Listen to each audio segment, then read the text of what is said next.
مال فے کس کو کہتے ہیں، مال فے کے مصارف کیا ہیں، چونکہ باغ فدق بھی مال فے تھا اور اس کو قرآن مجید نے تقسیم کرنے کا جو طریقہ بیان کیا ہے وہ طریقہ، اور مال فے اور باغ فدق کے حوالے سے بعض شیعہ علماء کے چند مغالطات ہیں، ان کا انشاءاللہ جواب پیش کروں گا۔ یہ سمجھیں کہ فے کہتے ہیں لغوی اعتبار سے رجوع کرنا، لوٹنا، اور اصطلاح میں مال فے اس مال کو کہتے ہیں سنی شیعہ دونوں کی کتابوں کی روشنی میں کہ مسلمان جنگ کرنے کے لیے جائیں اور کفار جنگ کیے بغیر مسلمانوں کو اپنی طرف سے جو مال دے دیتے ہیں، بغیر جنگ کیے مسلمانوں کو جو مال حاصل ہوتا ہے اس کو مال فے کہا جاتا ہے۔ اس پر سنی اور شیعہ دونوں کی کتابیں متفق ہیں۔ اب اس مال فے کا مصرف کیا ہے، اس کو کہاں خرچ کیا جائے گا، اور یہ مال فے کن کو دیا جائے گا؟ آیا جو مجاہدین جنگ کرنے کے لیے گئے تھے، لڑنے کے لیے گئے تھے، ان کو دیا جائے گا، یا کہ اس کا کوئی اور مصرف ہے؟ تو سورۃ الحشر کی آیت نمبر 7، 8، 9، 10 میں اللہ رب العزت نے اس کے 9 مصارف بیان کیے ہیں کہ ان کو 9 جگہوں پہ خرچ کیا جائے گا۔ اللہ تعالیٰ نے قرآن مجید کی سورۃ الحشر کی آیت نمبر 7 میں ارشاد فرمایا، اعوذ باللہ من الشیطان الرجیم وما افاء اللہ علی رسولہ من اہل القری، اور اللہ نے جو مال دیا ہے اپنے رسول کو شہر والوں سے، بستی والوں سے، اس کا مصرف کیا ہے؟ فَلِلَّهِ وَلِلرَّسُولِ وَلِذِي الْقُرْبَى وَالْيَتَامَى وَالْمَسَاكِينِ وَابْنِ السَّبِيلِ، وہ اللہ کے لیے ہے، رسول کے لیے ہے، اور قریبیوں کے لیے، رشتہ داروں کے لیے ہے، یتیموں کے لیے ہے، مساکین کے لیے ہے، اور مسافروں کے لیے ہے۔ لِلْفُقَرَاءِ الْمُهَاجِرِينَ الَّذِينَ اُخْرِجُوا مِنْ دِيَارِهِمْ وَأَمْوَالِهِمْ، اگلی جو 8 نمبر آیت ہے اس میں 7واں مصرف بیان کیا گیا، لِلْفُقَرَاءِ الْمُهَاجِرِينَ الَّذِينَ اُخْرِجُوا مِنْ دِيَارِهِمْ وَأَمْوَالِهِمْ، وہ مہاجرین جو اپنے گھروں سے، اپنے مالوں سے نکال دیے گئے، وہ فقیر مہاجرین، ان کے لیے۔ اور آیت نمبر 9 میں فرمایا وَالَّذِينَ تَبَوَّءُوا الدَّارَ، اور وہ جو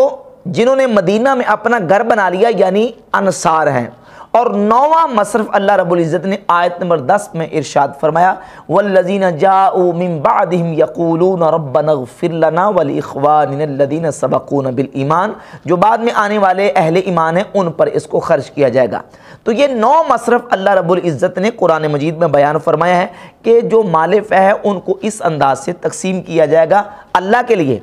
اب اللہ کے لیے کا مطلب کیا ہے؟ یعنی اللہ کی راہ میں، جس طرح قرآن مجید کی آیت سے بالکل مفہوم ہو رہا ہے کہ وما افاء اللہ علی رسولہ من اہل القری فللہ، اللہ نے جو اپنے رسول کو اہل قریٰ سے دیا ہے بس وہ اللہ کے لیے ہے، جو اللہ نے دیا ہے وہ اللہ کے لیے ہے۔ کیا مطلب؟ یعنی وہ اللہ کی راہ میں رسول خرچ کریں گے، اور اپنے لیے رسول اس کو خرچ کریں گے، اور اپنے قریبیوں کے لیے، یتیموں کے لیے، مساکین کے لیے، اور مسافروں کے لیے، مہاجر فقیروں کے لیے، انصار کے لیے، اور اس کو اہل ایمان پر رسول صلی اللہ علیہ وآلہ وسلم خرچ کریں گے۔ اللہ رب العزت نے اس میں اس کا مصرف بیان کر دیا۔ اب یہاں ایک بات بنیادی طور پہ سمجھیں کہ نبی پاک صلی اللہ تعالیٰ علیہ وآلہ وسلم کی ذات اقدس اور حضور کا جو بھی قائم مقام ہوگا، جو قائم مقام مسلمان حکمران ہوگا، خلیفۃ المسلمین ہوگا، اس کے پاس 2 طرح کا مال ہوگا، ایک مملوکہ خاص اور ایک مملوکہ حکومت، یعنی ایک وہ مال جو اس کا اپنا ذاتی ملکیت ہوگا، اور دوسرا وہ مال جو مملوکہ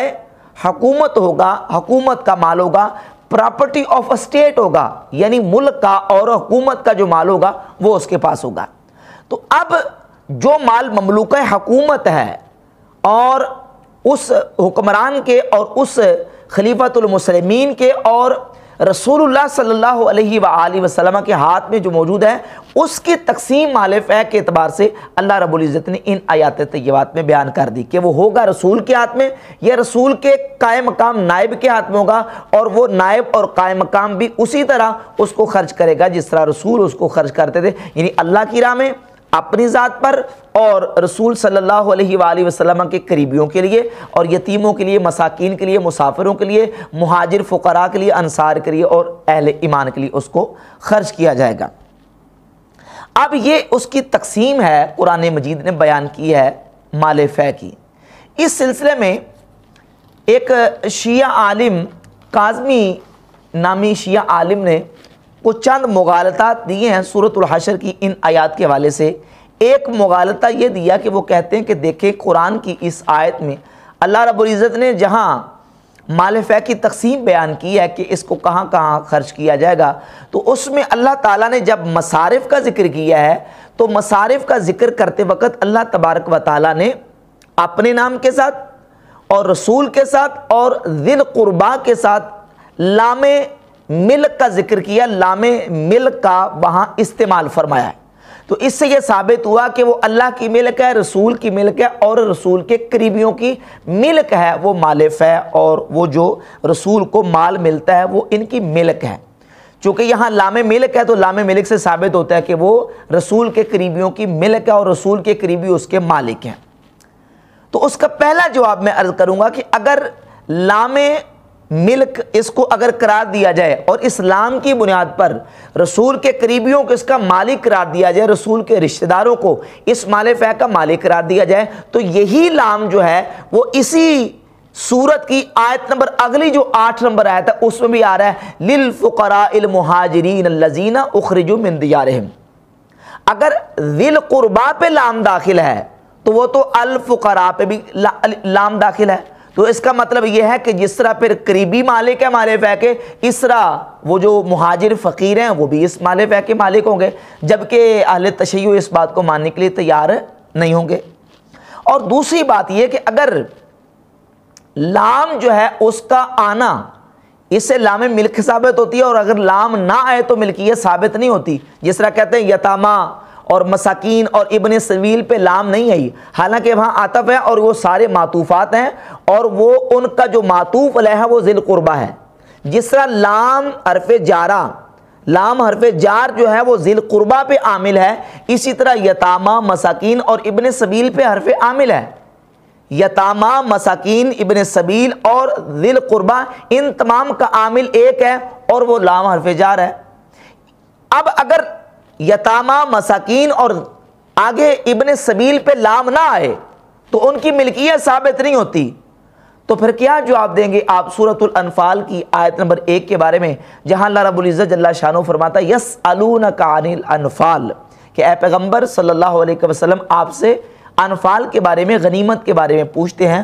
قل الانفال للہ والرسول، ان سے کہہ دو کہ انفال اللہ کے لیے ہے، رسول کے لیے ہے، لیکن یہاں رسول پر اللہ نے لام داخل نہیں فرمایا۔ اگر یتامہ مساکین اور ابن سبیل پہ لام نہ آئے تو آپ کہتے ہیں کہ ان کی ملکیت ثابت نہیں ہوتی، تو یہاں تو رسول پہ بھی لام داخل نہیں ہوا، تو اب یہ کہنے کی جسارت آپ کریں گے کہ یہاں رسول کی ملکیت ثابت نہیں ہوتی۔ ہم کہتے ہیں کہ عطف کے واسطے سے وہ لام جو للہ اللہ اس میں جلالت پہ داخل ہے، وہ لام رسول پر بھی عطف کے واسطے سے داخل ہے۔ یہ قانون ہے کہ حرف عطف کے واسطے سے جو مطبوع کا عامل ہوتا ہے وہ تابع کا عامل بھی اسی کو قرار دیا جاتا ہے، تو لہذا لام حرف جار جس طرح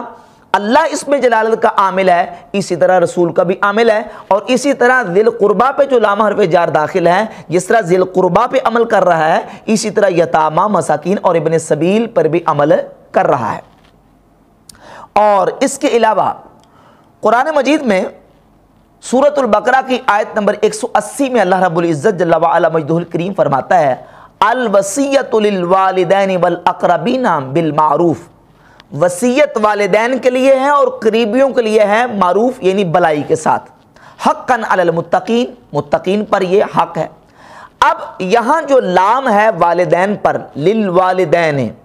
والاقربین، والدین پر تو لام داخل ہے لیکن اقربین پہ لام داخل نہیں ہے، تو اس کا کیا مطلب آپ یہ نکالیں گے کہ وصیت جو ہے اس کے مالک والدین ہیں اور اقربین اس کے مالک نہیں ہیں؟ یہ تو کسی نے مطلب نہیں نکالا اور نہ ہی اس کا مطلب یہ بنتا ہے۔ اب آگے انشاءاللہ جا کے لام کی جو تقسیمات ہے اور لام کا جو معنوی طور پہ تعین ہے وہ انشاءاللہ آپ کے سامنے پیش کروں گا۔ اس کے علاوہ قرآن مجید کی سورۃ البقرہ کی آیت نمبر 215 میں اللہ رب العزت فرماتا ہے یسألونک ماذا ينفقون، کہ اے نبی آپ سے یہ پوچھتے ہیں کہ یہ کیا خرچ کریں۔ قل ما انفقتم من خیر ان سے کہہ دیجئے جو تم بلائی سے خرچ کرتے ہو، فَلِلْوَالِدَيْنِ وَالْأَقْرَبِينَ وَالْيَتَامَى وَالْمَسَاكِينِ وَابْنِ السَّبِيلِ، پس وہ والدین کے لیے ہے اور قریبیوں کے لیے ہے اور یتیموں کے لیے اور مساکین کے لیے اور مسافروں کے لیے۔ یہاں بھی لام والدین پہ داخل ہے، اقربین، یتامہ، مساکین اور ابن سبیل پہ داخل نہیں ہے۔ تو اس کا ان کے مطابق تو ترجمہ یہ بنے گا کہ وہ جو تم بلائی سے خرچ کرتے ہو اس کے مالک والدین ہیں، صرف قریبی مالک نہیں ہیں، اور یتامہ، مساکین اور ابن سبیل مالک نہیں ہے، حالانکہ یہاں لام ملک کا ہے ہی نہیں ہے۔ تو اب تحقیقی اس کا جواب یہ ہے کہ بھئی عربی گرامر کے اعتبار سے لام جو ہے معنوی طور پر 15 معانی میں استعمال ہوتا ہے۔ کتنے معنی میں استعمال ہوتا ہے؟ 15 معانی آتے ہیں لام کے۔ لام ملک کے لیے استعمال ہوتا ہے، لام شبہ ملک کے لیے استعمال ہوتا ہے، لام تخصیص کے لیے استعمال ہوتا ہے، لام تبیین کے لیے استعمال ہوتا ہے، لام جو ہے وہ تعلیل کے لیے اور سببیت کے لیے استعمال ہوتا ہے۔ اس کے علاوہ لام تقویت کے لیے استعمال ہوتا ہے، لام توکید کے لیے استعمال ہوتا ہے، لام انتہائی غایت کے لیے استعمال ہوتا ہے، لام سیرورت کے لیے استعمال ہوتا ہے، لام تعجب کے لیے استعمال ہوتا ہے، لام استغاثہ کے لیے استعمال ہوتا ہے، لام استعلاء کے لیے استعمال ہوتا ہے، لام وقت کے لیے استعمال ہوتا ہے، لام مع کے معنی میں استعمال ہوتا ہے، لام فی کے معنی میں استعمال ہوتا ہے۔ یہ 15 معانی ہے لام کے، مختلف معانی میں اس لام کا استعمال ہوتا ہے۔ اب یہ جو آیت سورۃ الحشر کی آیت نمبر 7 ہے جس میں اللہ رب العزت نے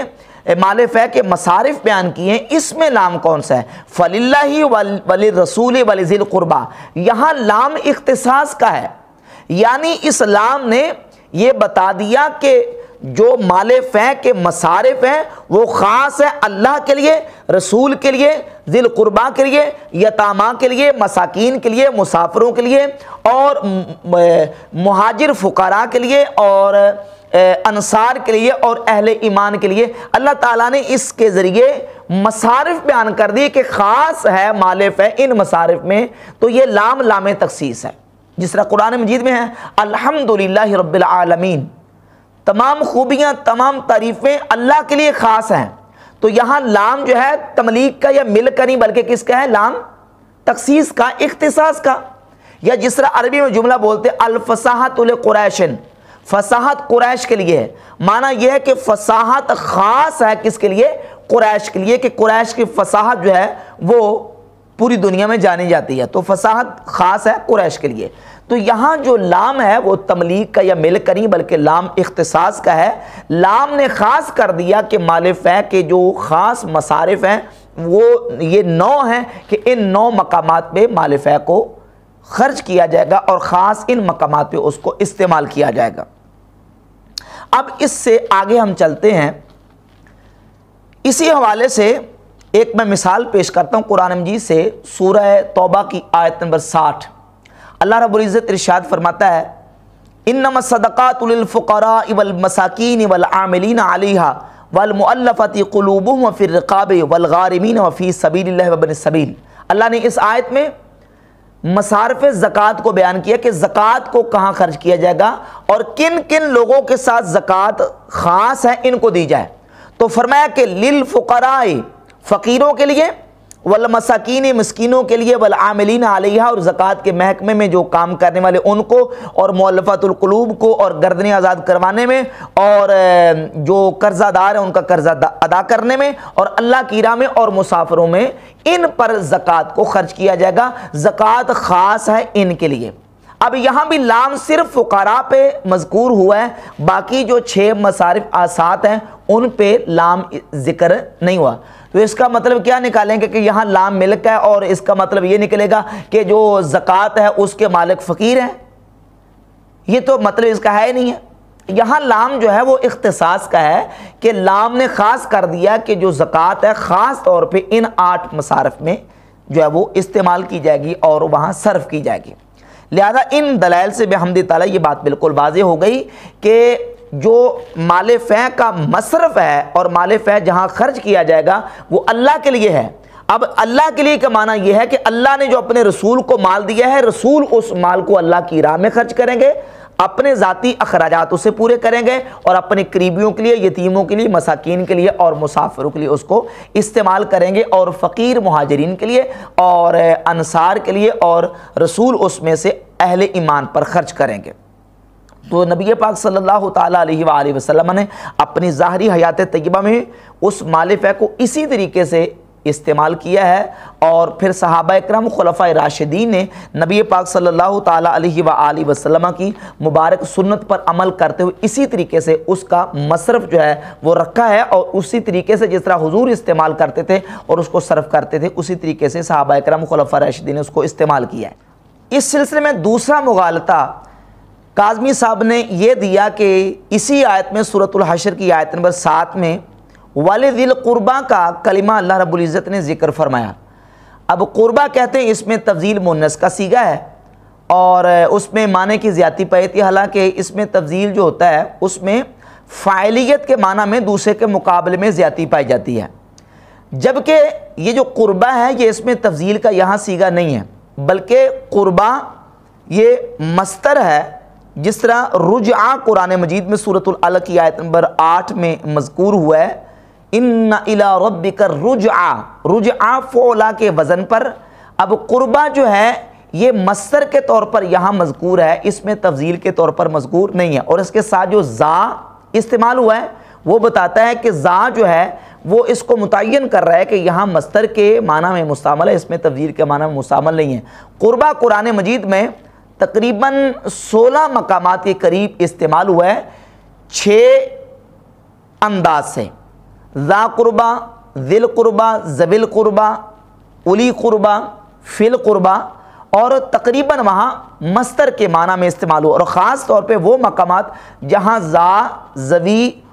اولی القربہ وغیرہ کے ساتھ استعمال ہوا ہے، کیونکہ اولی، ذا، ذو وغیرہ یہ خود والے کا اور فاعلیت کا معنی دیتے ہیں، تو جب اس کے ساتھ قربہ کے ذا، اولو وغیرہ استعمال ہوگا تو اس کا معنی خود والے ہوگا، تو یہاں ذی القربہ کا معنی ہوگا قرابت والے، قرابت والے، کیونکہ اس میں تفضیل جو ہوتا ہے اس میں فاعلیت کا معنی خود پہلے سے موجود ہوتا ہے، اور فاعلیت کے معنی جو ہے وہ دوسروں کے مقابلے میں اس میں زیادتی ہوتی ہے، تو یہاں لفظ جو حرف ذا ہے اور اولو ہے وہ متعین کر رہا ہے کہ یہاں جو ہے وہ قربہ اس میں تفضیل میں کے وزن پر نہیں ہے بلکہ مصدر کے وزن پر ہے، فعلا جیسے رجعہ قرآن مجید میں سورۃ العلق میں استعمال ہوا ہے، اس طرح دیگر اس کی اور بہت ساری مثالیں پیش کی جا سکتی ہیں۔ لہذا وَلِذِي الْقُرْبَى کا معنی یہاں یہ ہے کہ رشتہ دار رسول پاک علیہ الصلوۃ والسلام کے قریبی، اور وہ قریبی کون سے ہیں وہ اہل تشیع کی کتابوں میں بھی موجود ہے۔ یہ تفسیر منہج الصادقین اس کی جلد نمبر 9 کے صفحہ نمبر 227 پر فتح اللہ کاشانی صاحب لکھتے ہیں، وابن عباس و عمر و فقہائے ما، کہتے ہیں عبداللہ ابن عباس اور عبداللہ ابن عمر اور ہمارے فقہا و فقہائے ما برآنند کے مستحقان فے و خمس بنو ہاشمن از فرزندان ابو طالب و عباس، کہتے ہیں حضرت عبداللہ بن عباس اور حضرت عبداللہ بن عمر اور ہمارے شیعوں کے فقہاء اس بات پر متفق ہیں کہ جن کو مال فے دیا جائے گا رسول کے قریبیوں کو، وہ قریبی کون سے؟ وہ بنو ہاشم ہیں، ابو طالب اور حضرت عباس کی اولاد جو ہے وہ اس کے مستحق ہیں، ان کو جو ہے وہ مال فے دیا جائے گا۔ لہذا اس بات سے بالکل واضح ہو گیا کہ قربہ جو ہے یہاں قریبی رشتہ دار مراد ہیں، کوئی خاص ایک پرسنالٹی یہاں مراد نہیں ہے۔ اور پھر جو میں نے پیچھے گفتگو کی کہ وقت کا جو اس مسلمانوں کا حکمران ہوتا ہے، ہیڈ آف دا اسٹیٹ، اس کے پاس جو مال ہوتا ہے 2 طرح کا مال ہوتا ہے،